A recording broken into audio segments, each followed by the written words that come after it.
ভাইয়া ধরেন তো এই ফোনটা 1 বছর আগে কিনেছি, এর মধ্যে টাচ সাউন্ড এগুলো ভালো কাজ করছে না।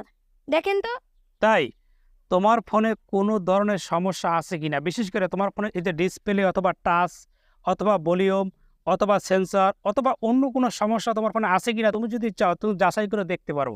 একবারে সুন্দর একটা পদ্ধতি বা এটা আপনি শিখে রাখতে আপনি ডায়াল করবেন *0** দেওয়ার সাথে সাথে দেখেন অনেকগুলো অপশন কিন্তু চলে আসছে। এখন আমি প্রথমে আমার ফোনের যে স্পিকার সেটা ঠিক আছে কিনা এটা টেস্ট করার জন্য একবার ট্যাপ করলাম।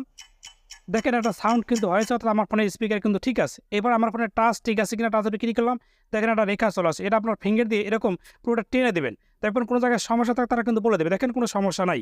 এবার আমার ফোনের সেন্সর ঠিক আছে কিনা জাস্ট আমি ট্যাপ করলাম, দেখেন আমার ফোনের সকল সেন্সরগুলো দেখেন ঠিক মতো কিন্তু কাজ করতেছে। এরকম আপনি টেস্ট করতে পারেন। এরপর দেখেন আরও অনেকগুলো অপশন আছে, আপনি চাইলে সকল অপশনগুলো এরকম ক্লিক করে আপনি দেখতে পারেন। এটা কিন্তু আমার স্যামসাং ফোনের কোডটা দেখাচ্ছে। আপনাদের যদি অন্য কোনো ফোন থাকে